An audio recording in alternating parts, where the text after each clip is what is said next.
ಸುಮತಿಭಿರನುಮೇಯಂ ಶುಭ್ರಗಾಜಂ ಸಖಾಜಂ ಸುಖಮಜಮನಪಾಜಂ ಮುಕ್ತಿಪಾಜಂ ವಿಮಾಜಂ ಗ್ರಹಜಮಹಮಮೇಜಂ ಧ್ಯೇಜಮಾಮ್ನಾಜಗೇಜಂ ಸದಜಮಸದಜೇಜಂ ಶ್ರೀಸಹಾಜಂ ಭಜೇಜಂ ತಪಸ್ವಾಧ್ಯಾಯ ಶುಶ್ರೂಷಾ ಕೃಷ್ಣಪೂಜಾರತಂ ಮುನಿಂ ವಿಶ್ವೇಶಮಿಷ್ಟದಂ ವಂದೇ ಪರಿಮ್ರಾಟ್ ಚಕ್ರವರ್ತಿನಂ ಶ್ರೀಗುರುಭ್ಯೋ ನಮಃ ಹರಿ ಓಂ. ಲಕ್ಷ್ಮೀಕಾಂತಂ ಭೂವರಾಹಂ ಭಜೇಹಂ ಬಾದರಾಯಣಂ ವಾದಿರಾಜಹೃದಂ ಭೋಜಮಂದಿರಂ ವಾಜಿಕಂಧರಂ ಭೀಮಸೇನಾನಂದತೀರ್ಥವಾನರೇಂದ್ರಾನಹಂ ಭಜೆ ವಾದಿರಾಜಗುರೂನ್ ವಂದೇ ವೇದವೇದ್ಯಗುರೂನ್ ಭಜೆ ಗುರೂನ್ ವೇದನಿಧೀನ್ ವಂದೇ ನಾರಸಿಂಹಗುರೂನ್ ಭಜೆ ವಂದೇ ನಾರಾಯಣಾಚಾರ್ಯಾನ್ ಕರ್ಣಾದಿಗಣಸೇವಿತಾನ್ ವಂದೇ ವೃಂದಾವನಾಚಾರ್ಯಾನ್ ಹಯಗ್ರೀವಮುನೀನ್ ಭಜೆ ಶೇಷ ಸೀತಾಪತಿವ್ಯಾಸಾನ್ ಪ್ರಣಮಾಮಿ ಗುರುಪ್ರಿಯಾನ್ ವೃಂದಾವನಾರ್ಯ ಸಂಪ್ರಾಪ್ತ ಜ್ಞಾನೈಶ್ವರ್ಯಾನಹಂ ಸದಾ ರಘುಪ್ರವೀರಾಖ್ಯ ಗುರೂನ್ ಭಜೆ ಜ್ಞಾನಾದಿಸಿದ್ಧಯೇ ಶ್ರೀಮದ್ವೃಂದಾವನಾಖ್ಯಾನಂ ವ್ಯಾಖ್ಯಾನೆ ಮಂದಧೀರಹಂ ಯದ್ಯಪ್ಯನಧಿಕಾರ್ಯಸ್ಮಿನ್ ತಥಾಪಿ ಗುರುವಾಕ್ಯತಃ ಮಯಾ ಯದಲ್ಪಂ ವಿಜ್ಞಾತಂ ತತ್ಸ್ಮೃತ್ಯರ್ಥಂ ನಿರೂಪ್ಯತೆ ಸಂತಃ ಸಂತು ಕೃಪಾವಂತೋ ಗುರುರಾಜಪದಾಶ್ರಯಾಃ. ಭಗವಾನ್ ಅವ್ಯವಹಿತ ಭಾವಿಕಲ್ಪಸಮೀರೋ ಲಾತವ್ಯಾಚಾರ್ಯಃ ಸುರವರ್ಯೈಃ ಸಂಪ್ರಾರ್ಥಿತಃ ಶ್ರೀನಾರಾಯಣೇನ ಆಜ್ಞಪ್ತಃ ಸನ್ ಭೂಮೌ ಅವತೀರ್ಯ ವಾದಿರಾಜನಾಮ ಯತಿಕುಲತಿಲಕೋ ಭೂತ್ವಾ ದುರ್ವಾದಿನೋ ವಿಜಿತ್ಯ ಯುಕ್ತಿಮಲ್ಲಿಕಾದೀನ್ ಗ್ರಂಥಾನ್ ವಿರಚಯ್ಯ ಸಜ್ಜನಾನಾಂ ಸಮ್ಯಕ್ ಜ್ಞಾನಮುತ್ಪಾದ್ಯ ಅತ್ಯಕ್ತದೇಹಃ ಸನ್ ವೃಂದಾವನಸ್ಥೋ ಭೂತ್ವಾ ಭಕ್ತಾನಾಂ ಇಷ್ಟ ಅನಿಷ್ಟ ಪ್ರಾಪ್ತಿ ಪರಿಹಾರ ಸಾಧನ ಅತ್ಯರ್ಥ ಪ್ರಸಾದ ಜನಕ ಅಪರೋಕ್ಷ ಜ್ಞಾನ ಜನಕ ಪರೋಕ್ಷ ನಿಶ್ಚಯೋತ್ಪಾದಕ ಉಪನಿಷದಾದಿ ಪ್ರತಿಪಾದ್ಯ ರುಜುಭಾವಂ ಸ್ವಸ್ಯ ಖ್ಯಾಪಯಿತುಂ ವೃಂದಾವನಾಖ್ಯಾನಂ ಕುರ್ವನ್ ಕಸ್ಯಚಿತ್ ತದಾನೀಂ ಅಕುಶಲದೇಶೀಯ ಬ್ರಾಹ್ಮಣ ಸ್ವಪ್ನೆ ವಿಶ್ವಾಸಯೋಗ್ಯಾನಾಂ ವಿಶ್ವಾಸಂ ಉತ್ಪಾದಯಿತುಂ ಉಪದಿದೇಶ ವಿಲೀನ ಪ್ರಕೃತಿತಯ ಅಂತರಾಯ ವಿಧುರೋಪಿ ಆಚಾರ್ಯವತ್ ಶಿಷ್ಯಾನ್ ಗ್ರಾಹಯಿತುಂ ಗ್ರಂಥಾದೌ ಮಂಗಲಮಾಚರತಿ ಹಯಗ್ರೀವೇತ್ಯಾದಿನಾ. ಹಯಗ್ರೀವಂ ಚಿದಾನಂದ ವಿಗ್ರಹಂ ಸತನುಗ್ರಹಂ ದಶಗ್ರೀವಚ್ಛಿದಂ ಶಾಪಾತ್ ಮಣಿಗ್ರೀವ ವಿಮೋಚನಂ.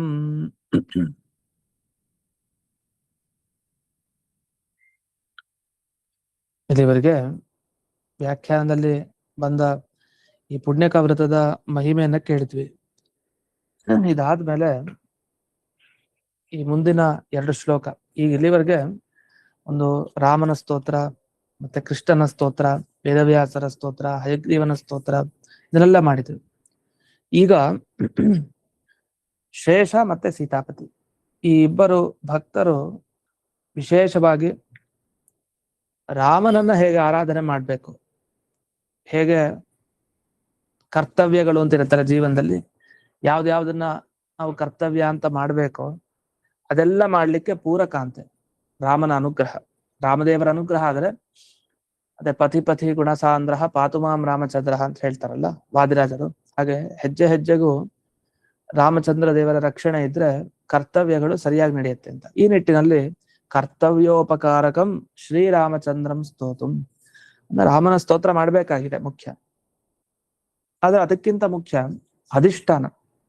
ಎಲ್ಲಿ ರಾಮನ ಸ್ತೋತ್ರ ಮಾಡೋದು, ಎಲ್ಲಿ ರಾಮನ ಧ್ಯಾನ ಮಾಡೋದು, ಯಾರ ಒಳಗಡೆ ಇರೋಂಥ ರಾಮನನ್ನು ಧ್ಯಾನ ಮಾಡಬೇಕು ಅಂದಾಗ ರಾಮನಿಗೆ ವಿಶಿಷ್ಟವಾದ ಪ್ರತಿಮೆ ಯಾರು? ಹನುಮಂತ. ಹನುಮಂತನ ಪ್ರಾರ್ಥನೆ ಇಲ್ದೇನೆ, ಹನುಮಂತನ ಅನುಗ್ರಹ ಇಲ್ದೇನೆ, ಆ ಹನುಮಂತನ ಅಧಿಷ್ಠಾನ ಇಲ್ದೇನೆ, ಹನುಮಂತ ಅನ್ನೋ ಅಧಿಷ್ಠಾನ ಇಲ್ದೇನೆ ರಾಮನನ್ನ ಹೇಗೆ ವಶ ಮಾಡ್ಕೊಳ್ಳೋದು ನಾವು ಭಕ್ತರು? ಹಾಗಾಗಿ ಶೇಷ ಸೀತಾಪತಿಗಳೇ ಮುಖ್ಯ, ಅದರ ಮುಖಾಂತರ ಎಲ್ಲ ಭಕ್ತರಿಗೆ. ಅದಕ್ಕೆ ಈಗ ರಾಮನ ವಿಶಿಷ್ಟ ಪ್ರತಿಮೆ ಯಾರು? ಹನುಮಂತ. ಆ ಹನುಮಂತನನ್ನ ಈಗ ಸ್ತೋತ್ರ ಮಾಡ್ತಾ ಇದ್ದಾರೆ. ಹನುಮಂತನ ಬಗ್ಗೆ ಸ್ತುತಿ. ಹನುಮಂತ ಹೇಗಿದ್ದಾನೆ? ಹನುಮನ್ ಭೂರಿ ಮಹಿಮನ್ ಅಂತ ಹೇಳ್ತಾರೆ. ಅವನ ಮಹಿಮೆ ತುಂಬಾ ಭೂರಿ, ಒಂದಲ್ಲ ಎರಡಲ್ಲ. ಸಂಜೀವಿನಿ ಪರ್ವತವನ್ನ ಎತ್ತಿದ್ದಾಗಬಹುದು, ಇನ್ನು ಲಂಕೆಗೆ ಹಾರಿದ್ದಾಗಬಹುದು. ಈ ತರ ಎಷ್ಟೆಷ್ಟು ಮಹಿಮೆ. ಭೂರಿ ಮಹಿಮನ್ ಅಂತ ಅದಕ್ಕೆ ಹೇಳ್ತಾರೆ. ಹನುಮನ್ ಭೂರಿ ಮಹಿಮನ್, ಹನುಮಂತನೇ ನಿನ್ನ ಮಹಿಮೆ ತುಂಬಾ ಅಪಾರ. ಅಷ್ಟೇ ಅಲ್ಲ, ಆಶ್ಚರ್ಯ, ಇಷ್ಟೆಲ್ಲ ಮಹಿಮೆಯನ್ನು ತೋರಿಸ್ತಾನೆ, ಅದ ಚೂರು ಅಹಂಕಾರ ಬರ್ಲಿಲ್ಲ, ತನ್ನ ಕರ್ತವ್ಯವನ್ನ ತಾನು ಮರಳಿಲ್ಲ ಹನುಮಂತ. ರಾಮನಾಮ್ನಿ ಸದಾ ಜಪನ್, ಯಾವಾಗ್ಲೂ ಜಪ, ಅಲ್ಲೇ ರಮಣ ಆನಂದವನ್ನ ಅನುಭವಿಸ್ತಾ ಇದ್ದ. ರಾಮನಾಮ್ನಿ ಸದಾ ರಮನ್, ವಿಹಾರ ಯಾವಾಗ್ಲೂ ಅಂದ್ರೆ ಹನುಮಂತನ ಒಂದು ಮನಸ್ಸು ಯಾವಾಗ್ಲೂ ಅಲ್ಲೇ ಆಚೆ ಈಚೆ ವಿಹಾರ ಮಾಡ್ತಾ ಇತ್ತು. ಎಲ್ಲಿ? ರಾಮನಾಮ್ನಿ, ರಾಮ ರಾಮ ಅನ್ನೋ ಹೆಸರಿನಲ್ಲೇ ವಿಹಾರ, ಸದಾ ರಾಮ ರಾಮ ರಾಮ ಅಂತ ರಾಮಸ್ಮರಣೆ ಎಲ್ಲಿ ಹನುಮಂತ ಮುಳುಗಿದ್ದ. ಇನ್ನು ಇಂಥ ಹನುಮಂತನ ಹತ್ರ ಏನು ಪ್ರಾರ್ಥನೆ ಮಾಡ್ಬೇಕಂದ್ರೆ, ರಮಾರಮಣ ಧಾಮಾನಿ ಮಾಸ ಮಾಪಯತೆ ನಮಃ. ಮಾ ಅಂದ್ರೆ ನನ್ನನ್ನು ಅಂತ ಅರ್ಥ, ಮಾಸ್ತು ಅಂತ ಸಂಸ್ಕೃತದಲ್ಲಿ ಹೇಳೋದಿದೆ. ಬೇಡ ಅನ್ನೋ ಅರ್ಥದಲ್ಲಿ ಮಾ ಅಂತ ಒಂದು ಶಬ್ದ ಇದೆ, ಅದಲ್ಲ ಇಲ್ಲಿ. ಮಾಮ್ಮ ಅಂತ ಇನ್ನೊಂದು ಶಬ್ದ ಇದೆ. ಆ ಮಾ ಅನ್ನೋದಕ್ಕೆ ನನ್ನನ್ನು ಅಂತ ಅರ್ಥ. ಹಾಗಾಗಿ ರಾಮನಲ್ಲೇ ಮುಳುಗಿರೋ ಅನೇಕ ಮಹಿಮೆಗಳು ಹೊಂದಿರೋ ಹನುಮಂತನೇ, ನನ್ನನ್ನ ನೀನು ಚೆನ್ನಾಗಿ ತಲುಪಿಸು. ಎಲ್ಲಿ ತಲುಪಿಸ್ಬೇಕು? ರಮಾರಮಣ ಧಾಮಾನಿ, ರಮ ಅಂದ್ರೆ ಲಕ್ಷ್ಮಿ, ಲಕ್ಷ್ಮೀ ರಮಣನ ಧಾಮ ಮನೆ ಅಂದ್ರೆ ವೈಕುಂಠ ಇತ್ಯಾದಿಗಳ ಒಂದು ಸ್ಥಾನ ಏನಿದೆ, ಅಲ್ಲಿಗೆ ನನ್ನನ್ನ ತಲುಪಿಸು. ಯಾಕಂದ್ರೆ ಒಂದು ಮಾತಿದೆ, ವಿಷ್ಣುರ್ಹಿ ದಾತ ಮೋಕ್ಷಸ್ಯ ವಾಯುಶ್ಚ ತದನುಜ್ಞಯ ಅಂತ. ಮೋಕ್ಷ ಕೊಡೋದು ಭಗವಂತ, ಆ ಭಗವಂತ ಆಜ್ಞೆ ಮಾಡಿದಾಗ ವಾಯುದೇವರು ಕೊಡ್ತಾರೆ ಅಂತ. ಈ ರೀತಿಯಲ್ಲಿ ಆ ವಾಯುವಿನ ಮಹತ್ವ ಅಷ್ಟೊಂದಿದೆ. ಆದ್ರಿಂದ ನನ್ನನ್ನ ಆ ವಿಷ್ಣು ಲೋಕಗಳಲ್ಲಿ ಸೇರಿಸು ನೀನು, ಅಂತ ನಿನಗೆ ನಮಸ್ಕಾರ ಅಂತ.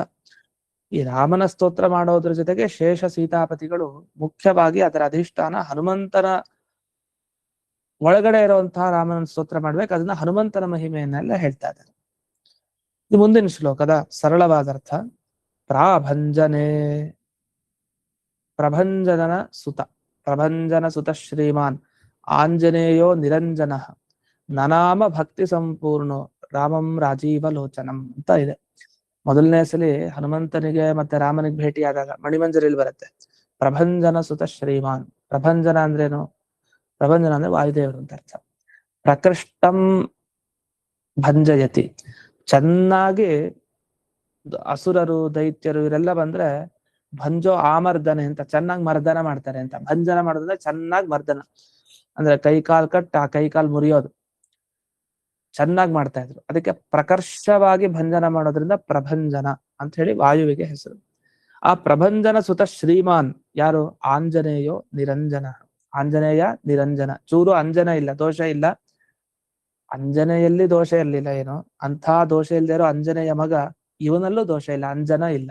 ಆ ಎರಡರ್ಥ ಅಲ್ಲಿ. ಅಂಜನ ಅಂದ್ರೆ ತಾಯಿ ಹೆಸರು, ಇನ್ನೊಂದು ಅಂಜನ ಅಂದ್ರೆ ದೋಷ, ಅದು ದೋಷ ಇರ್ಲಿಲ್ಲ ಅಂತ. ನಿರಂಜನ ಅಂತ ಹೇಳ್ತಾರೆ. ಇನ್ನು ಅಂಜನೆಯ ಅಪೇಕ್ಷೆನೂ ಇರ್ಲಿಲ್ಲ ಬರ್ಲಿಕ್ಕೆ, ಅದನ್ನು ನಿರಂಜನ ಅನ್ನೋ ಶಬ್ದದಿಂದ ತಗೊಳ್ಬಹುದು. ಮಣಿಮಂಜರಿಯಲ್ಲಿ ಅದರ ವರ್ಣನೆ ಬರುತ್ತೆ. ನನಾಮ ಭಕ್ತಿ ಸಂಪೂರ್ಣ ಅಂತ ಈ ಹನುಮಂತ ಭಕ್ತಿಯಿಂದ ಈ ರಾಜೀವಲೋಚನ ಅಂದ್ರೆ ಕಮಲದಂತಹ ಕಂಡಿರುವಂತಹ ರಾಮನಿಗೆ ನಮಸ್ಕಾರ ಮಾಡ್ತಾ ಇದ್ದ ಅಂತ ಆ ವರ್ಣನೆ ಅಲ್ಲೂ ಕಾಣಬಹುದು. ಇಲ್ಲಿ ನಮಗ್ ಬೇಕಾಗಿದ್ದು ಪ್ರಾಭಂಜನೆ ಅಂತ ಶಬ್ದ ಬಂತಲ್ಲ, ಅದಕ್ಕರ್ಥ ಪ್ರಭಂಜನಸ್ಯ ಸುತಃ ಪ್ರಾಭಂಜನಿಹಿ ಅಂತ ಬಿಡಿಸ್ತಾರೆ. ಪ್ರಭಂಜನ ಮಗನಿಗೆ ಪ್ರಾಭಂಜನಿಹಿ ಅಂತ ಕರೀತಾರೆ. ಅದನ್ನ ಸಂಬೋಧನೆ ಮಾಡ್ತಾ ಇದ್ದಾರೆ. ಹೇ ವಾಯುಸುತನೇ ಅಂತ ಹೇಳ್ಬೇಕಲ್ಲ, ಹೇ ವಾಯುದೇವರೇ ಅಂತ ಹೇಳ್ತೀವಲ್ಲ, ಅದನ್ನ ಹೇ ಪ್ರಾಭಂಜನೇ ಅಂತ ಕರೀತಾರೆ. ಅಂಜನಾಸೂನೋ, ನೀನು ವಸ್ತುತಃ ವಾಯುಪುತ್ರ, ಅದ ಲೋಕದಲ್ಲಿ ಪ್ರಸಿದ್ಧಿ ಹೇಗೆ? ನೀನು ವಾಯುವಿನ ಅಂಶನೇ, ಅದು ಲೋಕದಲ್ಲಿ ಪ್ರಸಿದ್ಧಿ ಹೇಗೆ? ನೀನು ಅಂಜನೇಯ ಮಗ ಅಂತ ಪ್ರಸಿದ್ಧಿ. ಅದರಿಂದ ಅಂಜನಾಸೂನೋ ಅಂತ ಕರೆದಿದ್ದಾರೆ. ಈ ಅಂಜನಾಸೂನುವೆ ನೀನು ಕಂಜನಾಭ ಪ್ರಿಯಾಗ್ರಣೀಹಿ ಅಂತ. ಪ್ರಿಯಾಗ್ರಣಿ ಅಂತ ಕೆಲವು ಕಡೆ ಪಾಠ ಇದೆ, ಹ್ರಸ್ವ ಹಾಕ್ತಾರೆ. ಆ ನಿಟ್ಟಿನಲ್ಲಿ ಪ್ರಿಯಾಗ್ರಣಿ ಅಂತ ಕೆಲವು ಕಡೆ ಸಿಗುತ್ತೆ ಇಲ್ಲಿ. ಅದೇ ಪ್ರಿಯಾಗ್ರಣೀಹಿ ಅಂತ ದೀರ್ಘ ಇರೋದು ಉಚಿತ ಪಾಠದಲ್ಲಿ. ಪ್ರಿಯಾಗ್ರಣಿ ಅಂತ ಇದ್ರೆ ಅದನ್ನ ಪ್ರಿಯಾಗ್ರಣೀಹಿ ಅಂತ ಮಾಡ್ಕೊಳ್ಳಿ. ಅನ್ನೋ ಎಲ್ಲ ಬ್ರಾಕೆಟ್ ನಲ್ಲಿ ಪ್ರಿಯಾಗ್ರಣಿ ಅಂತ ಒಂದು ಪಾಠ ಇದೆ ಅಂತ ಇಟ್ಕೊಂಡಿರಿ. ಅದನ್ನ ಕಷ್ಟಪಟ್ಟು ಕೂಡಿಸ್ಬೇಕಷ್ಟೇ. ಪ್ರಿಯಾಗ್ರಣೀಹಿ ಅನ್ನೋದು ಉಚಿತ. ಅಗ್ರಣಿ ಅಂತ ಬರುತ್ತೆ ಹೆಸರು, ಮಹಾಭಾರತದಲ್ಲಿ ಒಬ್ಬನ ಹೆಸರು ಅದಷ್ಟೇ. ಅದಕ್ಕೆ ಸಂಸ್ಕೃತದಲ್ಲಿ ಅರ್ಥವನ್ನ ಬಿಡಿಸಿದ್ರೆ ಅಗ್ರಣೀಹಿ ಅಂದ್ರೆ ಮುಂದಿರೋನು ಅಂತ ಅರ್ಥ. ಅದು ನೀ ಅಂತ ದೀರ್ಘ ಬರುತ್ತೆ. ಆದ್ರೆ ಕೆಲವು ಸಲ ಏನಾಗುತ್ತೆ, ಅದಕ್ಕೆ ಹ್ರಸ್ವನು ಬರುತ್ತೆ. ಅಂದ್ರೆ ದೀರ್ಘವಾದ ಅಕ್ಷರ ಬಳಸುವ ಕಡೆ ಹ್ರಸ್ವ ಅಕ್ಷರ ಬಳಸೋದಿದೆ. ಅದನ್ನ ಜ್ಞಾಪೋ ಸಂಜ್ಞಾ ಛಂದಸೋರ್ ಬಹುಲಂ ಅಂತೆಲ್ಲ ಹೇಳ್ತಾರೆ. ಆದ್ರೆ ಅದು ಇಲ್ಲಿ ಬರೋದಿಲ್ಲ ಆ ನಿಯಮ. ಅದನ್ನ ಪ್ರಿಯಾಗ್ರಣೀಹಿ ಅಂತ ಇಲ್ಲಿ. ಸರಿ, ಈಗ ಅರ್ಥ ಏನಾಯ್ತು? ವಾಯುಸುತನೇ, ಅಂಜನೆಯ ಮಗನೇ, ಕಂಜನಾಭ ಪ್ರಿಯಾಗ್ರಣೀಹಿ, ನೀನೇನ್ ಅಂಥವನು ಅಂದ್ರೆ ಕಂಜನಾಭ ಅಂತಂದ್ರೆ ಪದ್ಮನಾಭ ಅಂತ ಅರ್ಥ. ಕಂಜ ಅಂದ್ರೆ ಪದ್ಮ. ಯಾರ ನಾಭಿಯಲ್ಲಿ ಕಮಲ ಇತ್ತೋ ಅವನಿಗೆ ಪದ್ಮನಾಭ. ಹಾಗೆ ಕಂಜ ನಾಭ. ಕಂಜ, ಕಮ್ ಅಂದ್ರೆ ನೀರು, ನೀರಿನಲ್ಲಿ ಹುಟ್ಟುವಂತಹ ಕಮಲಕ್ಕೆ ಕಂಜ. ಆ ಕಂಜವನ್ನ, ಕಮಲವನ್ನ ತನ್ನ ನಾಭಿಯಲ್ಲಿ ಇಟ್ಕೊಂಡಿದ್ರಿಂದ ಕಂಜನಾಭ ಅಂತ ದೇವರಿಗೆ ಹೆಸರು. ಅಂತ ಪದ್ಮನಾಭನಿಗೆ ಅನೇಕರು ಇಷ್ಟ ಇದ್ದಾರೆ, ಅದರಲ್ಲಿ ನೀನು ಮೊದಲನೇವನು ಅಂತ ಅರ್ಥ. ಮುಂಭಾಗದಲ್ಲಿ ನಿಲ್ತೀಯ ಅಂತ ಇದರ ಅರ್ಥ. ಹಾಗಾದ್ರೆ ವಾಯುದೇವರ ಅಂಶ, ಅಂಜನೇಯ ಪ್ರೀತಿ ಪಾತ್ರ, ದೇವರಿಗೆ ಸಾಕ್ಷಾತ್ ಇಷ್ಟರಾದವರಲ್ಲಿ ಮೊದಲನೇವನು ನೀನು. ಇಂಥ ನಿನ್ನ ಪ್ರಾರ್ಥನೆ ಮಾಡಿದ್ರೆ ಆ ಕಂಜನಾಭನ ಅನುಗ್ರಹದಿಂದ ನೀನೇನ್ ಕೊಡ್ತೀಯ ಆ ಜನರಿಗೆ ಅಂದ್ರೆ ಕುಂಜರಾಯುತ ಶಕ್ತಿಂಚ ತ್ವಂ ಜನಾನಾಂ ಪ್ರಯಚ್ಛಸಿ. ಹನುಮಂತ ದೇವರ ಆರಾಧನೆ ಮಾಡೋರ್ಗೆ ಏನ್ ಫಲ ಸಿಗುತ್ತೆ ಅಂದ್ರೆ ಕುಂಜರಾಯುತ ಶಕ್ತಿ ಸಿಗುತ್ತೆ, ಒಳ್ಳೆ ಶಕ್ತಿ. ಏನ್ ಶಕ್ತಿ? ಆನೆ ಶಕ್ತಿ.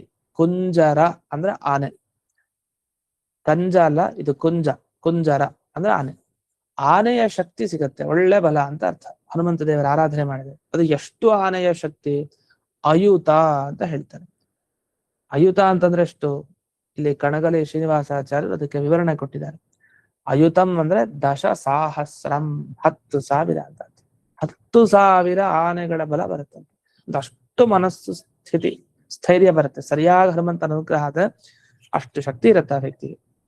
ಇದೆಲ್ಲ ಜನರಿಗೆ ನೀನ್ ಕೊಡ್ತೀಯ, ಅಂತ ನಿನಗೆ ನಮಸ್ಕಾರ ಅಂತ. ಇದು ಮೇಲ್ನೋಟಕ್ಕೆ ಈ 2 ಶ್ಲೋಕಗಳ ಅರ್ಥ. ವ್ಯಾಖ್ಯಾನದಲ್ಲಿ ಬಹಳ ಸೊಗಸಾಗಿ ಬಿಡಿಸಿದ್ದಾರೆ ಈ ಶ್ಲೋಕವನ್ನ. ವ್ಯಾಖ್ಯಾನದಲ್ಲಿ ಹೇಳ್ತಾರೆ, ಈ 2 ಶ್ಲೋಕದಲ್ಲಿ ಪ್ರಾರ್ಥನೆ ಮಾಡಿದ್ ಯಾರನ್ನ? ನಮಗ್ ಮೇಲ್ನೋಟಕ್ಕೆ ಗೊತ್ತಾಗಿದ್ದೇನು?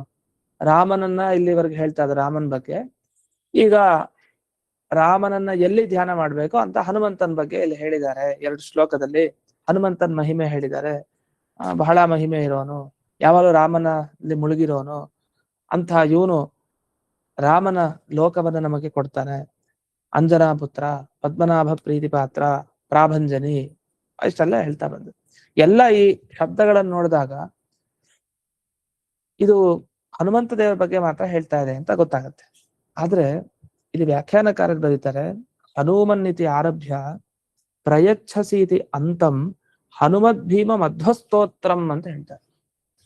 ಇದು ಬರೀ ಒಬ್ಬರ ಬಗ್ಗೆ ಸ್ತೋತ್ರ ಮಾಡಿದ್ದಲ್ಲ. ಸಪ್ತವೃಂದಾವನಾಖ್ಯಾನ ಸ್ವಾರಸ್ಯನೇ ಅದು.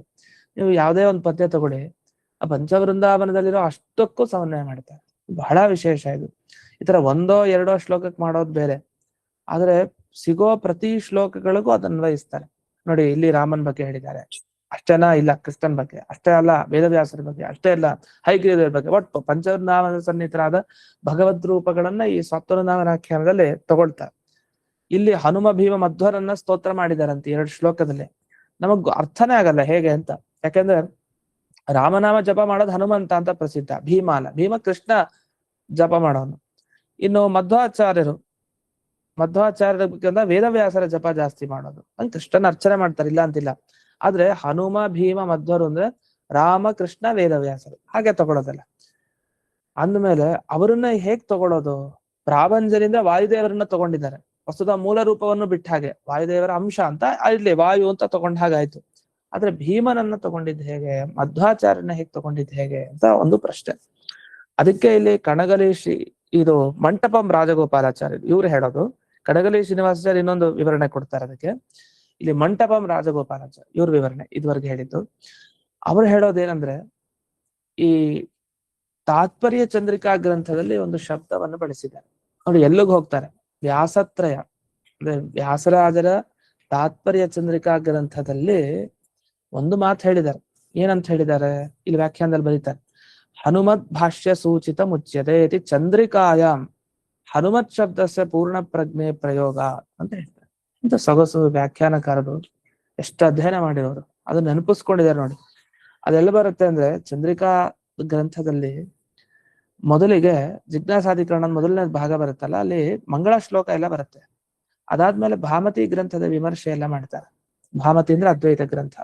ಆ ಅದ್ವೈತ ಗ್ರಂಥದ ವಿಮರ್ಶೆಯನ್ನು ಮಾಡ್ತಾರೆ. ಅದ್ರ ಮುಂಚೆ ಒಂದು ಮಾತು ಹೇಳ್ತಾರೆ. ಏನಂತ?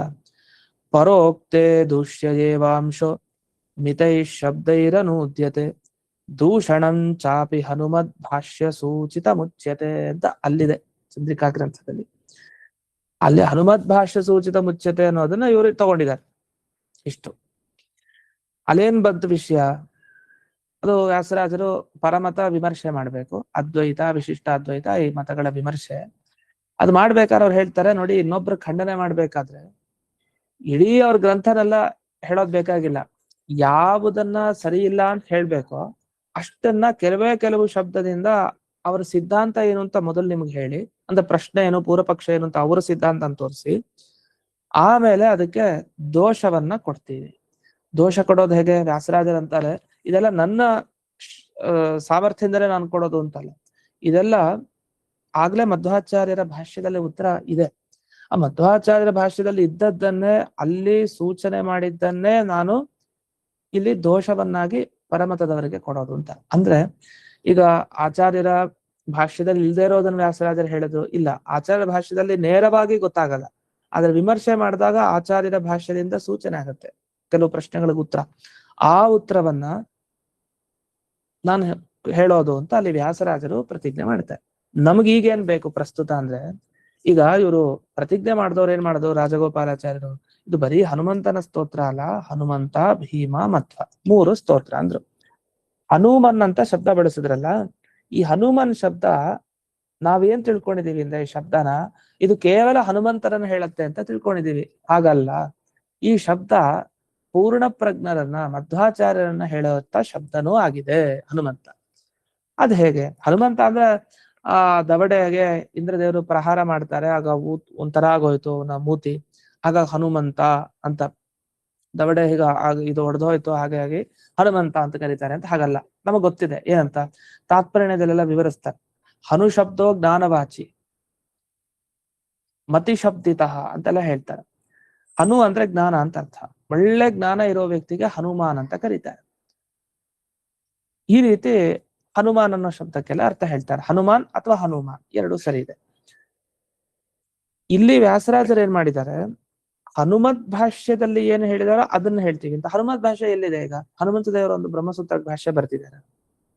ಮತ್ ಹನುಮಂತ ಅಂದ್ರೆ ಯಾರಿಲ್ಲಿ? ಹನುಮತ್ ಅನ್ನೋ ಶಬ್ದಕ್ಕೆ ಮಧ್ವಾಚಾರ್ಯ ಅಂತ ಅರ್ಥ. ಹಾಗಾದ್ರೆ ಹನುಮತ್ ಶಬ್ದ ಹನುಮಂತ ದೇವರಲ್ಲ ಅಷ್ಟೇ ಅಲ್ಲ, ಮಧ್ವಾಚಾರ್ಯರು ಬಳಸ್ತಾರೆ. ಇದನ್ನ ವ್ಯಾಸರಾಜರು ನಮಗೆ ತಿಳಿಸ್ಕೊಟ್ಟಿದ್ದಾರೆ. ಆ ಹನುಮಂತ ಅಂದ್ರೆ ಮಧ್ವಾಚಾರ್ಯರು, ಆ ಮಧ್ವಾಚಾರ್ಯರು ಭಾಷ್ಯ ಬರೆದಿದ್ದಾರೆ ಯಾವ್ದಕ್ಕೆ? ಬ್ರಹ್ಮಸೂತ್ರಗಳಿಗೆ. ಅಲ್ಲಿ ಹೇಳಿದ್ದನ್ನು ನಾನು ಉತ್ತರ ಕೊಡ್ತೀನಿ ಅಂತ ಅವ್ರು ಮುಂದೆ ಹೇಳ್ಕೊಂತಾರೆ. ಅದಕ್ಕೆ ರಾಯರು ಅಲ್ಲಿ ಚಂದ್ರಿಕಾ ಪ್ರಕಾಶ ಅಂತ ಅವರ ಟಿಪ್ಪಣಿ, ತಾತ್ಪರ್ಯ ಚಂದ್ರಿಕಾ ಗ್ರಂಥಕ್ಕೆ, ಅವರು ಅಲ್ಲಿ ವಿವರಿಸ್ತಾರೆ. ಹನುಮಾನ್ ಅಂತಂದ್ರೆ, ಹನುಮತ್ ಅಂದ್ರೆ ಯಾರಿಲ್ಲಿ? ಪೂರ್ಣಬೋಧ ಇತ್ಯರ್ಥ, ಪೂರ್ಣ ಪ್ರಜ್ಞರು ಅಂತ ಅರ್ಥ. ಪೂರ್ಣ ಜ್ಞಾನ ಇರೋರು. ಹನುಮಾನ್ ಅಂದ್ರೇನು? ಅದೇ ತಾನೆ, ಒಳ್ಳೆ ಜ್ಞಾನ, ಪೂರ್ಣ ಜ್ಞಾನ ಇರೋನ್ಗೆ ಹನುಮಾನ್ ಅಂತ ಕರಿತೀವಿ. ಪೂರ್ಣ ಬೋಧ, ಪೂರ್ಣ ಪ್ರಜ್ಞಾ ಅಂದ್ರೆ ಏನರ್ಥ? ಪೂರ್ಣವಾದ ಪ್ರಜ್ಞಾ ಅಂದ್ರೆ ಜ್ಞಾನ ಇರೋರು ಅಂತ ಅರ್ಥ. ಮತ್ತೆ ಹನುಮಾನ್ ಅನ್ನೋ ಶಬ್ದದ ಅರ್ಥ ಅದೇ, ಎರಡು ಒಂದೇ. ಹಾಗಾಗಿ ಹನುಮಾನ್ ಅಂದ್ರೆ ಪೂರ್ಣಬೋಧ ಅಂತ ಅರ್ಥ ಅಂತ. ಅದನ್ನ ಅಲ್ಲಿ ರಾಯರು ಬಿಡಿಸ್ತಾರೆ. ಹನು ಶಬ್ದೋ ಜ್ಞಾನವಾಚೀತಿ ಸ್ಮೃತೆ ಹನು ಜ್ಞಾನಂ. ಅಲ್ಲ, ಹನು ಅನ್ನೋದು ಜ್ಞಾನ ಅಂತ ಎಲ್ಲಿದೆ? ಇದೆ, ಹನು ಶಬ್ದೋ ಜ್ಞಾನವಾಚಿ ಪ್ರಮಾಣ ಇದೆ. ಹನು ಅಂದ್ರೆ ಜ್ಞಾನ. ಅಲ್ಲ, ಜ್ಞಾನ ಅಂತಿರ್ಲಿ, ಪೂರ್ಣ ಜ್ಞಾನ ಅಂತೆಲ್ಲಿದೆ? ಅದು ಹನುಮಾನ್ ಅಂತ ಹೇಳ್ತೀವಲ್ಲ, ಮಾನ್ ಅಂತಂದ್ರೆ ಅದೊಂದು ವಿಶೇಷ. ವ್ಯಾಕರಣದಲ್ಲಿ ಉದಾಹರಣೆಗೆ ಬುದ್ಧಿಮಾನ್ ಅಂತ ಹೇಳ್ತೀವಿ. ಈಗ ಎಲ್ರಿಗೂ ಬುದ್ಧಿ ಇರಲ್ವಾ? ಎಲ್ರಿಗೂ ಕ್ಲಾಸ್ ದಲ್ಲಿರೋ ಎಲ್ರಿಗೂ ಬುದ್ಧಿ ಇರುತ್ತೆ. ಅದು ಇವನ್ ಬುದ್ಧಿವಂತ ಯಾಕೆ ಹೇಳ್ತೀರಿ? ಬುದ್ಧಿವಂತ ಅಂತ ಕನ್ನಡದಲ್ಲಿ, ಹೊಸ ಸಂಸ್ಕೃತದಲ್ಲಿ ಬುದ್ಧಿಮಂತ ಅಂತ ಅನ್ಬೇಕು. ನಿಜವಾಗಿ ಸಂಸ್ಕೃತ ಶಬ್ದ ಹಂಗೆ ತಗೊಳ್ಳೋದಿದ್ರೆ ಬುದ್ಧಿಮಾನ್ ಅಂತ ಹೇಳ್ಬೇಕು. ಇರ್ಲಿ, ಅಂತೂ ಬುದ್ಧಿಮಂತ ಅಂತ ಯಾಕೆ ಕರೆಯೋದು ಒಬ್ಬನ್ನೇ? ಯಾಕಂದ್ರೆ ಯಾರಿಗೂ ಬುದ್ಧಿ ಇಲ್ವಾ? ಅವನಷ್ಟು ಬುದ್ಧಿ ಇಲ್ಲ, ಅವನು ತುಂಬಾ ಚೆನ್ನಾಗಿದೆ ಬುದ್ಧಿ. ಹಾಗಾದ್ರೆ ಬುದ್ಧಿಮಾನ್ ಅಂತೆಲ್ಲ ಈ ಶಬ್ದನ ಬಳಸೋದು, ಯಾರಲ್ಲಿ ಜಾಸ್ತಿ ಇದೆಯೋ ಬುದ್ಧಿ, ಪೂರ್ಣತೆ ಇದೆಯೋ ಅಂಥವನಲ್ಲಿ ಬುದ್ಧಿಮಾನ್ ಅಂತ ಬರೆಸ್ತಾರೆ. ಹಾಗಂತ ಇನ್ನೊಬ್ಬರಲ್ಲಿ ಬುದ್ಧಿ ಇಲ್ಲ ಅಂತಿಲ್ಲ. ಅದು ಪೂರ್ಣ ಬುದ್ಧಿ ಇರೋರಲ್ಲಿ ಬುದ್ಧಿಮಾನ್. ಹಾಗೆ ಇವನ ಹತ್ರ ತುಂಬಾ ದುಡ್ಡಿದೆ, ಧನವಾನ್, ಇವನ್ ಶ್ರೀಮಂತ ಅಂತ ಕರೀತೀವಿ, ಶ್ರೀಮಾನ್, ಧನವಾನ್ ಅಂತೆಲ್ಲ ಈ ತರ ಶಬ್ದ ಯಾರಲ್ಲಿ ಬಳಸ್ತೀವಿ ಆ ಶಬ್ದನ? ದುಡ್ಡು 10 ರೂಪಾಯಿ ಇರೋನ ಹತ್ರನೂ ದುಡ್ಡಿದೆ ಅಂತಾನೆ ಅರ್ಥ, 1000 ಕೋಟಿ ಇರೋನ ಹತ್ರನೂ ದುಡ್ಡಿದೆ ಅಂತಾನೆ ಅರ್ಥ. ಮತ್ತೆ ಶ್ರೀಮಾನ್ ಮತ್ತೆ ಶ್ರೀಮಂತ, ಧನವಂತ, ಧನವಾನ್ ಅಂತ ಎಲ್ಲಿ ಬಳಸ್ತೀವಿ? ತುಂಬಾ ಇರೋರ ಹತ್ರ ಬಳಸ್ತೀವಿ, ಅಥವಾ ಪೂರ್ಣತೆ ಇರೋರಲ್ಲಿ ಬಳಸ್ತೀವಿ. ಹಾಗಾಗಿ ಈ ತರದ ಶಬ್ದನ ಬಳಸೋದೇ ಎಲ್ಲಿ ಅಂದ್ರೆ, ಭೂಮ ತುಂಬಾ ಯಾರ ಹತ್ರ ಇರುತ್ತೋ, ತುಂಬಾ ವಿಲಕ್ಷಣವಾಗಿ ಯಾರ ಹತ್ರ ಇರುತ್ತೋ ಅಂಥವ್ರಲ್ಲಿ ಮಾತ್ರ ಬಳಸೋದು. ಇಲ್ಲಾಂದ್ರೆ 1 ರೂಪಾಯಿ ಇರೋನ್ಗಿಂತ 10 ರೂಪಾಯಿ ಇರೋನು ಶ್ರೀಮಂತನೇ ತಾನೆ, 1 ರೂಪಾಯಿ ಕಡಿಮೆ ಆಯ್ತು, 10 ರೂಪಾಯಿ ಇರೋನು ಶ್ರೀಮಂತನ ಅದ ಅಂದ್ರೆ ಹಾಗಲ್ಲ. ತುಂಬಾ ಇರೋದು ಪೂರ್ಣತೆ ಇದ್ರೆ ಮಾತ್ರ ಅಲ್ಲಿ ಬಳಸೋದು. ಇದನ್ನೆಲ್ಲ ಹೇಳಿ ಅಲ್ಲಿ ಮಾನ್ ಅನ್ನೋಲ್ಲಿ ಒಂದು ವಿಶೇಷವಾದ ವ್ಯಾಕರಣದ ಒಂದು ವಿಚಾರ ಇದೆ. ಅದು ಅಂತೂ ಅಲ್ಲೊಂದು ಪ್ರತ್ಯಯ ಹೇಳ್ತಾರೆ ಇರ್ಲಿ. ಭೂಮಾರ್ಥೆ, ಭೂಮ ಅಂದ್ರೆ ಪೂರ್ಣ ಅನ್ನೋ ಅರ್ಥದಲ್ಲಿ. ಈ ಭೂಮ ಅಂತ ಬ್ರಹ್ಮಸೂತ್ರದಲ್ಲಿ ಬರುತ್ತೆ, ಓಂ ಭೂಮ್ನ ಕೃತವಜ್ಜಾಯಸ್ತಂ ಅಂತ. ಭಗವಂತನಲ್ಲಿ ಭೂಮ ಅನ್ನೋ ಒಂದು ವಿಶೇಷ ಗುಣ ಇದೆ ಅಂತ ಹಿಂದೆನೂ ಅದನ್ನ ಹೇಳಿದ್ದೆ. ಇದು ಒಂದು. ಅದರಿಂದ ಹನುಮದ್ ಭಾಷ್ಯ ಅಂದ್ರೆ ಮಧ್ವಾಚಾರ್ಯರ ಭಾಷ್ಯ, ಹನುಮಂತ ಅಂದ್ರೆ ಮಧ್ವಾಚಾರ್ಯರು ಒಂದು. ಅಥವಾ ಅಂತ ರಾಯರು ಇನ್ನೊಂದು ಅಲ್ಲಿ ಹೇಳ್ತಾರೆ. ಇಲ್ಲಿ ಈ ವ್ಯಾಖ್ಯಾನಕಾರರು ಒಂದನ್ನ ಹೇಳಿದ್ರು, ಚಂದ್ರಿಕೆಯಲ್ಲಿ ಹೀಗೆ ಹೇಳಿದ್ದಾರೆ ಅಂತ ಅಂದ್ರು. ನಾವು ಪ್ರಕಾಶದಲ್ಲಿ ಹೇಗ್ ಕೂಡ್ಸಿದ್ದಾರೆ ಅಂತ ನೋಡ್ಬೇಕಲ್ಲ. ಹನುಮತ್ ಶಬ್ದ ಪೂರ್ಣ ಪ್ರಜ್ಞೆಯಲ್ಲಿ ಬಳಸಿದಾರೆ ನಿಜ, ಯಾಕೆ ಬಳಸಿದ್ದಾರೆ ಅಂತ ಕಾರಣ ಬೇಕಲ್ಲ. ಇನ್ನೊಂದು ಕಾರಣ, ತಸ್ಯ ಹನುಮದ್ ಐಕ್ಯಾತ್ ತಥೋಕ್ತಿ ಅಂತ ಒಂದು ಮಾತು ಹೇಳ್ತಾರೆ. ಹನುಮಂತ ದೇವರು ಬೇರೆ ಅಲ್ಲ, ಮಧ್ವಾಚಾರ್ಯ ಬೇರೆ ಅಲ್ಲ ಅಂದ್ಮೇಲೆ ಮಧ್ವಾಚಾರ್ಯ ಹನುಮಂತ ಅಂತ ಕರಿಬಹುದು, ತಪ್ಪಿಲ್ಲ ಅಂತ. ಅದಕ್ಕೆ ಹನುಮದ್ ಐಕ್ಯ, ಹನುಮಂತನ ಐಕ್ಯ ಮಧ್ವಾಚಾರ್ಯಗಿದೆ, ಭೀಮಸೇನ ದೇವರ ಐಕ್ಯ ಮಧ್ವಾಚಾರ್ಯಗಿದೆ. ಹಾಗಾಗಿ ಒಬ್ಬರಲ್ಲಿ ಇನ್ನೊಂದು ಶಬ್ದ ಬಳಸ್ಬೋದು. ಈಗ ಮತ್ಸ್ಯನನ್ನ ರಾಮ ಅಂತ ಕರಿಬಹುದು, ರಾಮನನ್ನ ಕೃಷ್ಣ ಅಂತ ಕರಿಬಹುದು ಅಂತ ಹೇಳಿದಾಗೆ ಯಾಕಂದ್ರೆ ಒಬ್ಬರದೇ ತಾನೆ ಎಲ್ಲ ಅವತಾರ. ಹಾಗಾಗಿ ಹನುಮಂತನ ಐಕ್ಯ ಇರೋದ್ರಿಂದ ಹೀಗೆ ವ್ಯಾಸರಾಜರು ಹನುಮಂತ ಅಂತ ಬಳಸಿದ್ದಾರೆ ಮಧ್ವಾಚಾರ್ಯರಲ್ಲಿ ಅಂತ. ಅದ್ರ ಮೇಲೆ ಒಂದು ಪ್ರಶ್ನೆ ಮಾಡ್ಕೊಂತಾರೆ, ಅಲ್ಲ ಹನುಮತ್ ಆಗ್ಬೇಕಾಗಿತ್ತಲ್ಲ, ಹನುಮತ್ ಹೇಗಾಯ್ತು ಅಂತ ಒಂದು. ಅದಕ್ಕೆ ಅದು ನಿಯಮ ಇಲ್ವಂತೆ, ಹಾಗೆ ದೀರ್ಘ ಬರ್ಲೇಬೇಕು ಅಂತ ಹನು ಅಂತ. ಅದಕ್ಕೊಂದು ಕಾರಣವನ್ನ ಕೊಟ್ಟಿದ್ದಾರೆ ದೊಡ್ಡ ವೈಯಾಕರಣರು ರಾಯರು. ಒಂದು ಕಾರಣ ಕೊಟ್ಟು ಅಲ್ಲಿ ಒಂದು ಸೂತ್ರ ಹೇಳಿ, ಇಲ್ಲ ಹನುಮತ್ ಅನ್ನೋದು ಸರಿ ಅಂತ ಅಷ್ಟು ಕೊಡಿಸಿದ್ದಾರೆ. ಇಷ್ಟೆಲ್ಲ ಮನಸ್ಸಿನಲ್ಲಿ ಇಟ್ಕೊಂಡು ಇವರು ರಾಜಗೋಪಾಲಾಚಾರ್ಯರು ಇಲ್ಲಿ ಏನ್ ವ್ಯಾಖ್ಯಾನ ಮಾಡಿದ್ದಾರೆ, ಹನುಮತ್ ಭಾಷ್ಯ ಸೂಚಿತ ಮುಚ್ಯತೆ ಚಂದ್ರಿಕಾಯಾಮ್ ಹನುಮತ್ ಶಬ್ದಸ್ಯ ಪೂರ್ಣ ಪ್ರಜ್ಞೆ ಪ್ರಯಾತ್. ಅಂದ್ರೆ ಶಿಷ್ಟ ಪ್ರಯೋಗನೂ ಇದೆ ಅಂತ, ನಾನು ಹೇಳೋ ಅರ್ಥಕ್ಕೆ ಶಿಷ್ಟರ ಸಂಪ್ರದಾಯನೂ ಇದೆ ಅಂತ ತೋರಿಸ್ಬೇಕಾರೆ. ಈಗ ನಾವೇನೋ ಒಂದು ಶಬ್ದಕ್ಕೆ ಈ ಅರ್ಥದಲ್ಲಿ ಬಳಸ್ತಾರೆ ಅಂದ್ರೆ ಹೇಗೆ, ಸುಮ್ನೆ ಹೇಳ್ಬಾರ್ದು. ದೊಡ್ಡವ್ರು ಹೀಗೆ ಒಂದ್ ಕಡೆ ಬಳಸಿದ್ದಾರೆ, ಒಬ್ರು ಆ ವ್ಯಾಸರಾಜರು ಬಳಸಿದ್ದಾರೆ, ಹಾಗಾಗಿ ಹನುಮತ್ ಶಬ್ದಕ್ಕೆ ಅದು ಅರ್ಥ ಇದೆ, ಅದನ್ನ ತಗೊಳ್ಳಿ ಇಲ್ಲಿ ಅಂತ. ಹಾಗಾದ್ರೆ ಇಲ್ಲಿ ಹನುಮನ್ ಭೂರಿ ಮಹಿಮನ್ ಅಂತಂದ್ರೆ ಹನುಮನ್ ಅಂತ ಇದೆ, ಹನುಮನ್ ಅನ್ನೋದು ತಪ್ಪಿಲ್ಲ ಅಂತ ಅದಕ್ಕೋಸ್ಕರ ಹೇಳಿದ್ದು. ಹನುಮತ್ ಭಾಷ್ಯ ಅಂತಿದೆ, ಇಲ್ಲಿ ಹನುಮನ್ ಅಂತಿದೆ, ತಪ್ಪಿಲ್ಲ. ಹನುಮನ್ ಅಂದ್ರೆ ಹಾಗಾದ್ರೆ ಯಾರು? ಮಧ್ವಾಚಾರ್ಯರು ಅಂತ ಅರ್ಥ. ಭೂರಿ ಮಹಿಮನ್, ಅವ್ರು ಬಹಳ ಮಹಿಮೆ ಯಾರ್ದು? ಮಧ್ವಾಚಾರ್ಯದು. ಯಾಕಂದ್ರೆ ಇದಲ್ಲೇ ಈ ಯುಕ್ತಿಮಲಿಕಾ ಗ್ರಂಥದಲ್ಲೇ ವಾದಿರಾಜರು ಹೇಳ್ತಾರೆ, ಹನುಮದ ಅವತಾರಕ್ಕಿಂತ ಮಧ್ವಾಚಾರ್ಯರ ಅವತಾರ ತುಂಬಾ ಸೊಗಸು ಅಂತ ಅನ್ಸುತ್ತಂತ ಅವ್ರಿಗೆ. ಹನುಮಂತರ ಅವತಾರ ಸೊಗಸೆ ಇಲ್ಲ ಅಂತಿಲ್ಲ, ಭೇದ ಚಿಂತನೆ ಇಲ್ಲ, ಆದ್ರೆ ಆಶ್ಚರ್ಯಕರ ಅನ್ಸತ್ತೆ ಅಂತ. ಮಾಡಿದ ಕೆಲಸ ಯೋಚನೆ ಮಾಡಿದ್ರೆ ಅದ್ಭುತ ಅನ್ಸತ್ತೆ ಅಂತ. ಏನ್ ಹೇಳ್ತಾರೆ ಅಲ್ಲಿ ಯುಕ್ತಿಮಲಿಕಾದಲ್ಲಿ ವಾದಿರಾಜರು? ಹನುಮಂತ ಹಾರದ ಅದು ಎಷ್ಟು ಯೋಜನ ಸಮುದ್ರ, ಅಬ್ಬಬ್ಬ ಆ ಲಂಕೆಗೆ ಹಾರಿದಾಗ ಅದು ಬಹಳ ಕಡಿಮೆ ಅಂತಾರೆ. ಆದ್ರೆ ಮಧ್ವಾಚಾರ್ಯರ ಈ ರೂಪದಲ್ಲಿ ಅವ್ರು ಹಾರಿದ್ದು ತುಂಬಾ ಹಾರ್ಬಿಡಿದ್ದಾರೆ ಅಂತ. ಎಲ್ಲ ಹಾರಿದ್ದಾರೆ? ಅವ್ರ ಬಾಲ್ಯಕಾಲದಲ್ಲಿ ಹಾರಿದ್ದು ಹೇಳ್ತೀರಾ, ಅಥವಾ ಗಂಗಾ ನದಿಯಿಂದ ದಾಟಿದ್ರ, ಮತ್ತೆ ಉತ್ತರ ಈ ಬದರಿಕಾಶ್ರಮಕ್ಕೆ ಹೋಗ್ಬೇಕಾದ್ರೆ ಕಲ್ಲಿಂದ ಕಲ್ಲಿಗೆ ಹಾರಿದ್ರಲ್ಲ, ಈ ಕಡೆ ಸತ್ಯತೀರ್ಥರ ಹಿಂಬಾಲಿಸ್ಕೊಂಡ್ರು, ಆ ಸಂದರ್ಭನ ಅಲ್ಲ. ಅವ್ರು ಹೇಳೋದೇನಂದ್ರೆ, ಈ ವೇದ ಮಂತ್ರಗಳ ವ್ಯಾಖ್ಯಾನ ಮಾಡಿದ್ರು ಮಧ್ವಾಚಾರ್ಯರು ಮೊಟ್ಟ ಮೊದಲಿಗೆ. ಆ ತರ ಯಾರು ವ್ಯಾಖ್ಯಾನ ಬರಲಿಲ್ಲ. ರುಜುದೇವತೆಯಾಗಿ ಆಚಾರ್ಯರ ವ್ಯಾಖ್ಯಾನ ಅದ್ಭುತ ವೇದ ಮಂತ್ರಗಳಿಗೆ. ಆ ವೇದ ಮಂತ್ರಗಳು ಎಷ್ಟಿದೆ, ಅನಂತ ಅನಂತ ವೇದ ವಾಕ್ಯ. ಇದು ದಕ್ಷಿಣ ಸಮುದ್ರ ಎಷ್ಟು ದೊಡ್ಡದು, ಹಬ್ಬಬ್ಬ ಯೋಜನೆ ಬಹಳ ಕಡಿಮೆ. ಇದಕ್ಕಿಂತ ಅನಂತ ಅನಂತ ಪಟ್ಟು ವೇದ, ಅದು ಎಷ್ಟು ಅಂತಾನೆ ಹೇಳಿಕ್ ಬರಲ್ಲ. ಅಂತ ವೇದ ಮಂತ್ರಗಳನ್ನ ಪ್ರತಿನಿತ್ಯ ಅವ್ರು ಹಾರ್ತಾ ಇದ್ರು ಅಂತ ಮಧ್ವಾಚಾರ್ಯ. ಅಂದ್ರೆ ಎಷ್ಟೆಷ್ಟು ವೇದ ಮಂತ್ರಗಳ ಅರ್ಥ ಹೇಳ್ತಾ ಇದ್ರು. ಇದು ತುಂಬಾ ಹಾರೋದ್ ಕಷ್ಟ ಮಂತ್ರಗಳಲ್ಲಿ. ಅಂದ್ರೆ ಹಾರೋದು ಅಂದ್ರೆ ಒಂದೊಂದ್ ಶಬ್ದಕ್ಕೂ ಅರ್ಥ ಬಿಡಿಸಿ ಬಿಡಿಸಿ ಒಂದೊಂದ್ ನಿಮಿಷಕ್ಕೆ ಹೋಗ್ತಾ ಇರುತ್ತೆ. ಅಂಥ ಜ್ಞಾನ ಸಮುದ್ರ ಯಾರು? ಆಚಾರ್ಯರು. ಅದರಿಂದ ಭೂರಿ ಮಹಿಮೆ ಅಂತಾರೆ ಮಧ್ವಾಚಾರ್ಯರ ಈ ರೂಪದಲ್ಲಿ. ಆ ಭೂರಿ ಮಹಿಮೆ ಬಹಳ ದೊಡ್ಡ ಮಹಿಮೆ ಅಂತ ಈ ಅರ್ಥ ತಗೊಳ್ಬೇಕು. ಇದಾದ್ಮೇಲೆ ರಾಮನಾಮ್ನಿ ಸದಾರಮನ್ ಅಂತ ಇದೆ. ಅಂದ್ರೆ ಒಂದು ಸೂಚನೆ ಕೊಟ್ಟಿದ್ದಾರೆ ನಮ್ಗೆ ಮಂಟಪಂ ರಾಜಗೋಪಾಲಾಚಾರ್ಯ, ಒಂದು ಶಬ್ದ ಹಾಕೊಟ್ರು ನಮ್ಗೆ. ಒಂದ್ ಶಬ್ದ ಇದು ಪೂರ್ಣ ಪ್ರಜ್ಞೆ ಹೇಳತ್ತಿಂತ. ಮುಂದೆ ನಾವೇ ಅರ್ಥ ಮಾಡ್ಕೊಂಡು ಹೋಗ್ಬೇಕು, ಮುಂದ್ ಬರ್ದಿಲ್ಲ ಅವರು, ಅದು ನಾವೇ ಅನುಸಂಧಾನ ಮಾಡ್ಬೇಕು. ಭೂರಿ ಮಹಿಮೆ ಅಂದ್ರೆ ಹೀಗೆ ಅಂತ ಅರ್ಥ. ಯುಕ್ತಿ ಮಲಿಕಾದ ಹೇಳಿದ್ದು ಒಂದು ಚಿಂತನೆ. ಮತ್ತೊಂದು ರಾಮನಾಮ್ನಿ ಸದಾ ರಮನ್ ಅಂತ. ರಾಮ ರಾಮ ರಾಮ ಅಂತ ಯಾವಾಗ್ಲೂ ಮಧ್ವಾಚಾರ್ಯರು ವಿಹಾರ ಮಾಡ್ತಾ ಇದ್ರು ಅದರಲ್ಲೇ. ಇದು ಹೇಗೆ? ಅವರ ಮಹಾಭಾರತ ತಾತ್ಪರ್ಯ ನೋಡಿದ್ರೆ ಗೊತ್ತಾಗುತ್ತೆ. ರಾಮ ಅವತಾರದ ಬಗ್ಗೆ ಏನ್ ಬರ್ತಿದ್ದಾರೆ ಅದೆಲ್ಲ ಇರ್ಲಿ. ಯಮಕ ಭಾರತದಲ್ಲಿ ಒಂದು ರಾಮ ಅಂತ ಒಂದು ಶಬ್ದ ಇದೆ, ಶ್ಲೋಕ ಇದೆ, ರಾಮ ಅಂತ. ಕೃಷ್ಣನ ಚರಿತ್ರೆ ಅದು ಹೇಳ್ತಾ ಹೋಗೋದು ಯಮಕ ಭಾರತದಲ್ಲಿ, ಮಹಾಭಾರತದ ಸಂಗ್ರಹ. ಅದು ರಾಮ ಅವತಾರದ ಉಲ್ಲೇಖ ಮಾಡ್ತಾರೆ, ರಾಮ ಅಂತ. ಆ ರಾಮನ ಬಗ್ಗೆ ಹೇಳೋ ಶ್ಲೋಕ ಬೇಕಾದಷ್ಟು ಅರ್ಥ ಹೇಳುತ್ತೆ. ದಶಾವತಾರ, ಇನ್ನೂ ದಶಾವತಾರ ಮೀರಿಸಿ ಇನ್ನೊಂದ್ 3-4 ಅವತಾರ ಅರ್ಥವನ್ನು ಹೇಳುತ್ತೆ. ಮೋಹಿನಿ ಅವತಾರದ ಬಗ್ಗೆ, ಧನ್ವಂತರಿ ಬಗ್ಗೆ ಎಲ್ಲ ಹೇಳುತ್ತೆ. ಅಂತ ಆ ರಾಮನಲ್ಲಿ ಎಷ್ಟು ಮುಳುಗಿದ್ರು ಅನ್ನೋದಕ್ಕೆ ಆ ಒಂದು ಶ್ಲೋಕ ಓದಿದ್ರೆ ಗೊತ್ತಾಗ್ಬಿಡುತ್ತೆ, ಅಷ್ಟು ಸಾಕ್ಷಿ. ಅದೇ ರಾಮನಾಮದಲ್ಲಿ ಸದಾ ಅವರು ವಿಹಾರ ಮಾಡ್ತಾ ಇದ್ರು. ಯಾರು? ಮಧ್ವಾಚಾರ್ಯರು. ಇಂಥ ಇವರು ರಮಾರಮಣ ಧಾಮಾನಿ ಮಾಸಮಾಪಯ, ನನ್ನನ್ನ ಆ ಮಧ್ವಾಚಾರ್ಯರು ಈ ರಮಾರಮಣನ ಧಾಮ ಅಂದ್ರೆ ಶ್ವೇತದ್ವೀಪ, ಅನಂತಾಸನ, ವೈಕುಂಠ ಇದಕ್ಕೆಲ್ಲ ಕರ್ಕೊಂಡು ಹೋಗ್ಲಿ ಅಂತ, ಅರ್ಜುದೇವತೆಯ ಅನುಗ್ರಹ, ವಾಯುದೇವರ ಅನುಗ್ರಹ ಆಗ್ಲಿ ಅಂತ ಮಧ್ವಾಚಾರ್ಯ ಅನುಗ್ರಹವನ್ನು ಬಯಸಿದ್ದಾರೆ. ಇಡೀ ಶ್ಲೋಕಕ್ಕೆ ಮಧ್ವಾಚಾರ್ಯರ ಪರವಾಗಿ ಅರ್ಥ ಆಗೋಯ್ತು. ಈಗ ಎಲ್ಲಿ ಸಮಸ್ಯೆ ಒಂದು ಹನುಮನ್ ಅನ್ನೋದು ಒಂದು ಬಂದ್ಬಿಟ್ರೆ ಮಧ್ವಾಚಾರ್ಯ ಹೇಳ್ತಾ ಇದೆ ಅಂತ ಇನ್ ಮಿಕ್ಕಿದೆಲ್ಲ ಸೇರಿಸ್ಕೊಳ್ಬೇಕು. ಈಗ ಅರ್ಥ ಮಾಡ್ಕೊಂಡು ಅಲ್ಲ, ಇವ್ರ ಹತ್ರ ಪ್ರಾರ್ಥನೆ ಮಾಡಿದ್ ಸರಿನಾ? ಈಗ ಹನುಮಂತನ ಅನುಗ್ರಹ ಇದು ರಾಮನ ಅನುಗ್ರಹ ಹನುಮಂತನ ಮೇಲೆ ವಿಶೇಷವಾಗಿತ್ತು. ಯಾಕೆ ಸಹಭೋಗ ಪ್ರದಾನ ಮಾಡಿದ್ದ, ಆಲಿಂಗನ ಮಾಡಿ ರಾಮ ಅಂತ ಅನುಗ್ರಹ ಮಾಡಿದ್ದ ಹನುಮಂತನಿಗೆ. ನಾವು ಪ್ರಾರ್ಥನೆ ಮಾಡಿದ ಸಮಾಯಾತ ಅಂತ ಅವನ್ನೆಲ್ಲ ಕರ್ನಲ್ಲ ರಾಮ, ಹನುಮಂತ ನಮ್ಮನ್ನು ಕರ್ಕೊಂಡು ಹೋಗ್ಬೋದು ಮೋಕ್ಷಕ್ಕೆ. ಮಧ್ವಾಚಾರ್ಯದ ಹೇಗೆ ಅಂದ್ರೆ ಅವರ ಗ್ರಂಥ ಅದು ಮಹಾನಂದ ತೀರ್ಥಸ್ಯ ಭಾಷ್ಯ ಭಾವಂ ಅಂತ ಹೇಳ್ತಾರಲ್ಲ, ಮಧ್ವಾಚಾರ್ಯರ ಆ ಬ್ರಹ್ಮಸೂತ್ರ ಭಾಷ್ಯವನ್ನ ಯಾರು ಮನಸ್ಸಿನಿಂದ ಮಾತಿನಿಂದ ಪ್ರತಿನಿತ್ಯ ಆವರ್ತನೆ ಮಾಡ್ತಾ ಇರ್ತಾರೆ, ಬ್ರಹ್ಮಸೂತ್ರ ಭಾಷ್ಯ, ಈ ಅನುವ್ಯಾಖ್ಯಾನ, ಇದೆಲ್ಲ ಏನೇನಿದೆಯಲ್ಲ ಇದನ್ನ ಪ್ರತಿನಿತ್ಯ ಆವೃತ್ತಿ ಮಾಡ್ತಾ ಇದ್ರೆ ನಿಜವಾದ ಆನಂದ, ಮೋಕ್ಷಾನಂದ ಅದು ದೇವತೆಗಳಿಂದ ಹಿಡಿದು ಮನುಷ್ಯರವರೆಗೆ ಅಷ್ಟಕ್ಕೂ ಅವ್ರಿಗೆಲ್ಲರಿಗೂ ಸಿಗತ್ತೆ ಅಂತ ಇದೆ. ಅಂದ್ಮೇಲೆ ರಮಾರಮಣ ಧಾಮ ಸಿಗಲ್ವಾ? ಅದನ್ನೇ ಹೇಳಿತ್ತು, ಶ್ವೇತದ್ವೀಪ, ಅನಂತಾಸನ, ವೈಕುಂಠ ಅಂದ್ಮೇಲೆ ಇಂಥ ಪೂರ್ಣ ಪ್ರಜ್ಞರಿಗೆ ನಮಸ್ಕಾರ ಅಂತ. ಇಷ್ಟು ಈ ಶ್ಲೋಕದ ಒಂದು.